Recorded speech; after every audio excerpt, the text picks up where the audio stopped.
ఇక కళ్ళజోడు అవసరం లేదు. స్మార్ట్ విజన్ ఐ హాస్పిటల్లో ఎలాంటి ఐ సర్జరీకైనా 50% డిస్కౌంట్. ఆగస్టు 11 నుండి 19 వరకు మాత్రమే. హలో ఎవ్రీవన్, మీరు చూస్తుంది సుమన్ టీవీ. నేను మీ కీర్తి. నాతో పాటు ఉన్నారు ప్రముఖ గైనకాలజిస్ట్ డాక్టర్ ఐశ్వర్య గారు. హాయ్ ఐశ్వర్య గారు. హాయ్ కీర్తి. ఐశ్వర్య గారు, న్యాచురల్ ప్రెగ్నెన్సీ, ఏ ఫర్టిలిటీ సెంటర్కి తిరగకుండా న్యాచురల్గా ప్రెగ్నెన్సీ రావాలనేది ప్రతి ఒక్కరి డ్రీమ్ అయిపోయింది ఒక ఫ్యామిలీలో. బికాస్ చాలా రేర్ అయిపోయింది. ఏజ్ ఫ్యాక్టర్ వల్ల కావచ్చు, జీన్స్ వల్ల కావచ్చు, వాట్ ఎవర్, దానికి చాలా రీజన్సే ఉన్నాయి.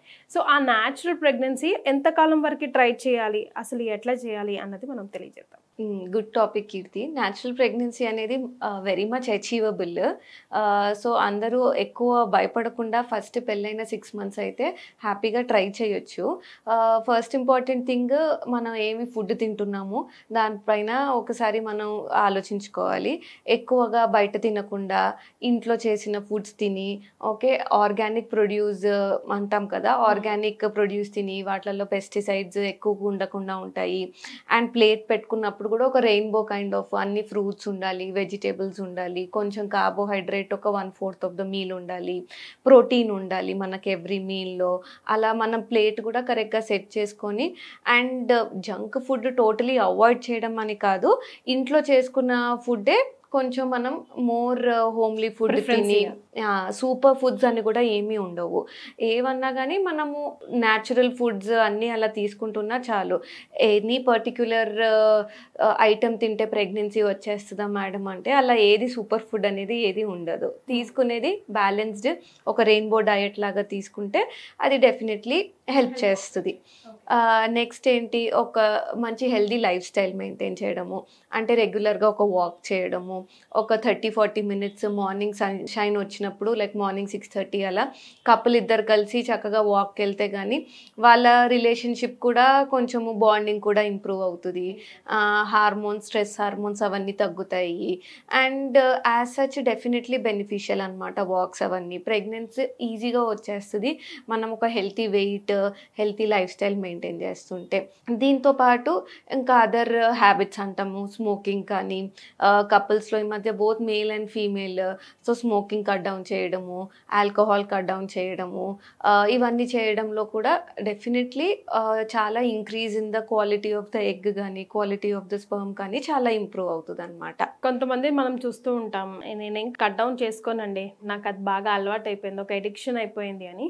అలాంటి వాళ్ళకి ఒకవేళ ప్రెగ్నెన్సీ వచ్చినా అది ఎంతవరకు నిలబడుతుందండి? సో ఏదైనా మోడరేషన్లో చేస్తున్నారు అనుకోండి, లైక్ టూ మచ్గా చేస్తున్నారు, వేరేది ఉంటుంది moderation. Only 1 to 2 drinks just ఫ్రెండ్స్తోని బయటికి వెళ్ళినప్పుడు తాగుతాము, అది కూడా వీక్లీ ప్రాబబ్లీ 10 daysకి ఒక్కసారి అంటే ప్రీ ప్రెగ్నెన్సీ టైంలో ఓకే. కానీ ఒక్కసారి ప్రెగ్నెంట్ అయితే మాత్రము definitely no smoking, no and no alcohol. అలా అయితేనే ప్లాన్ చేసుకోవాలి, లేకపోతే లేదు. కరెక్ట్. సో వైఫ్తో పాటు హస్బెండ్ ఎంత డెడికేటెడ్గా ఉండాలి, ఎలా ఉండాలి వాళ్ళ టైం టేబుల్ చార్ట్?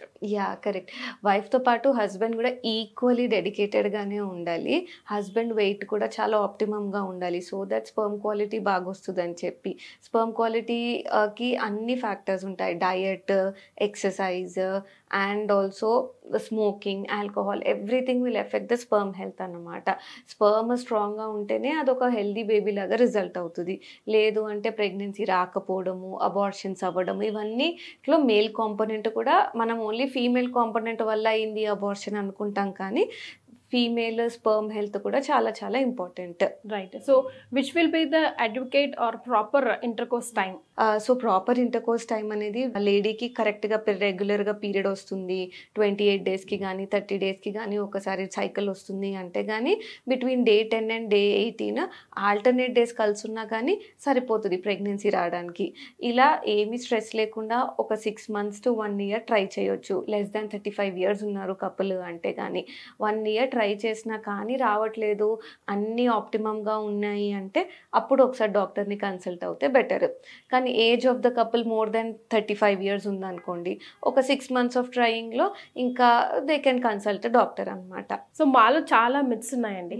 అబ్బాయి పుట్టాలంటే ఒక పీరియడ్ ఆఫ్ టైంలో, లేకపోతే ఒక ఏజ్ ఆఫ్ టైంలో అమ్మాయి పుట్టాలంటే, ఇవన్నీ మిత్సేనా లేకపోతే నిజంగా ఏదైనా ఉందో మ్యాజిక్? బికాస్ అబ్బాయి అమ్మాయి అన్న విషయంలో కొన్ని సెంటిమెంట్స్ కూడా క్యారీ అవుతుంది. ఒక్కొక్కసారి ఆ ఇంట్లో అమ్మాయి జీవితం అంతా ఆధారపడి ఉంటుంది. అబ్బాయి పుడితే అమ్మాయి పుడితే ఒకలాగా ట్రీట్మెంట్స్, ఎన్నో రకాల స్టోరీస్ మనం వింటూ ఉన్నాం కదా. సో అబ్బాయి అమ్మాయి అనేది న్యాచురల్గా అయితే మనము డిసైడ్ చేయలేము. ఏవి ఫాలో చేసినా కానీ ఈ మెథడ్ చేస్తే అబ్బాయే వస్తుంది, ఆ డేస్లో ఇంటర్ కోర్స్ చేస్తే అమ్మాయే పుడుతుంది అని చెప్పి ఫాలో చేసినా కానీ అబ్బాయి ఆర్ అమ్మాయి పుట్టే ఛాన్స్ సేమ్ ఉంటుంది. సో యాజ్ సచ్ మనకి ఒక జెండర్ బేబీ కావాలి అంటే it is just god's gift. ఏ జెండర్ అనేది మనం సెలెక్ట్ చేయలేము. సో మీ దగ్గరికి వస్తూ ఉంటారు ఐశ్వర్య గారు అలాగా, మాకు అబ్బాయి కావాలండి అమ్మాయి కావాలండి, మేము ఏం చేయాలండి, ఏమైనా టాబ్లెట్స్ ఉన్నాయా, ఏమైనా మందులు ఉన్నాయా రాసి ఇవ్వండి అని అడిగే వాళ్ళు ఉండుంటారు? అవును, చాలా మంది ఉంటారు. చాలా మంది చైనీస్ క్యాలెండర్స్ ఫాలో అయ్యి చైనీస్ క్యాలెండర్ చెప్పింది చేస్తూ ఉంటారు. కొంతమంది just days of the week follow అవుతారు, లేదంటే పురోహితుడిని అడిగి ఆ మంత్స్లో కలిసి ఉండడానికి ట్రై చేస్తారు. కానీ ఏం చేసినా finally nobody can decide. Yeah, correct. So మరి న్యాచురల్ ప్రెగ్నెన్సీకి రావడానికి ఏమైనా సప్లిమెంట్స్ ఉన్నాయా? న్యాచురల్ ప్రెగ్నెన్సీకి మనం ప్లాన్ చేస్తుంటే డెఫినెట్లీ ఫోలిక్ యాసిడ్ వేసుకోవాలి. ఫోలిక్ యాసిడ్ ఒక 3 months ప్రయర్ టు ప్లానింగ్ వేసుకుంటే కానీ పుట్టబోయే బేబీకి డిఫెక్ట్స్ అంటాం అనమాట. న్యూరల్ ట్యూబ్ డిఫెక్ట్స్ అంటే బ్రెయిన్ కానీ ఎన్నుపూస కానీ అది కరెక్ట్గా ఫామ్ అవ్వడానికి డెఫినెట్గా ఫోలిక్ యాసిడ్ అయితే వేసుకోవాలి. సో ముందు ఏదన్నా బేబీకి ఇలాంటి ఫస్ట్ బేబీకి వచ్చింది అంటే కూడా మనం ఒక 3 to 4 months full folic acid వేసుకొని ప్లాన్ చేసుకోవాలి. అది ద బెస్ట్ సప్లిమెంట్. వేరే అన్ని కాల్షియం ఇవన్నీ మనకి ఏదైనా డెఫిషియన్సీస్ ఉన్నాయి అని చెప్పి మనకి టెస్ట్లలో వేసుకుంటే కానీ ఐరన్ టాబ్లెట్స్ వేసుకోవడము, కాల్షియం టాబ్లెట్స్ వేసుకోవడము, vitamin D3 supplements, vitamin B12 supplements, ఇవన్నీ జస్ట్ సప్లిమెంట్స్ అనమాట. మినరల్స్, విటమిన్స్ కూడా హెల్ప్ చేస్తాయి డెఫినెట్లీ ప్రెగ్నెన్సీ అచీవ్ చేయడంలో. ఐశ్వర్య గారు కొన్నిసార్లు ఇప్పుడు మనకి స్కాన్ చేసినప్పుడు బేబీ అబ్నార్మాలిటీస్ కూడా కనిపిస్తాయి కదా, కానీ మళ్ళీ పుట్టిన తర్వాతే ఎందుకు తెలుస్తాయి? ముందే ఎందుకు డాక్టర్లు అలర్ట్ చేయరు సంథింగ్ రాంగ్ అని చెప్పి? తెలీదా లేకపోతే? సో ఒక్కొక్క ఏజ్ లో బేబీకి ఒక్కొక్క అపియరెన్స్ ఉంటుంది అన్నమాట. యాజ్ సచ్ బేబీ డెవలప్ అవుతూ ఉంటే ఒకసారి హార్ట్ క్లోజ్ అవుతుంది, ఒక్కసారి ఒక్కొక్క దాని appearance of the baby change అవుతూ ఉంటుంది అనమాట. సో 14 weeks అప్పటికి కొన్ని థింగ్స్ మనకు తెలుస్తాయి అన్నమాట. అండ్ 20 weeks అప్పటికి మొత్తం బేబీ అనేది ఫామ్ అయిపోతూ ఉంటుంది. సో టీఫా స్కాన్ అంటాం అనమాట, ఎనామలీ స్కాన్. అప్పటికైతే మొత్తం బేబీ ఫామ్ అయిపోతుంది. అన్ని వేళ్ళు కానీ, ఫేస్ కానీ, మౌత్ క్లోజ్ కావడం కానీ అన్నీ తెలుస్తుంది. టీఫాలో లోపల కిడ్నీస్, హార్ట్స్ కూడా తెలుస్తాయి. మళ్ళీ పుట్టిన తర్వాత బేబీకి ఒకటే కిడ్నీ ఉందండి, లేకపోతే బేబీకి హార్ట్ లో హోల్ ఉందండి అని చెప్తూ ఉంటారు. సో మోస్ట్లీ ఒక్కొక్కసారి టీఫాలో కూడా మిస్ అవ్వచ్చు అన్నమాట.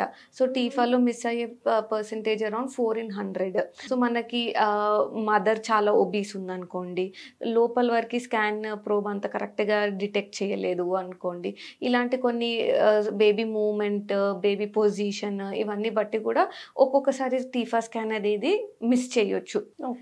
కానీ గ్రాస్ అంటాం అనమాట, అంటే బేబీ సర్వైవ్ కాలేని డిఫెక్ట్స్ అన్నీ అయితే 99% డిటెక్ట్ చేసేస్తారు. రైట్. సో న్యాచురల్ ప్రెగ్నెన్సీకి 100% అవకాశాలు ఉంది, బట్ లైఫ్ స్టైల్ చేంజెస్ చేసుకోవడం main factor. Right. Thank you so much.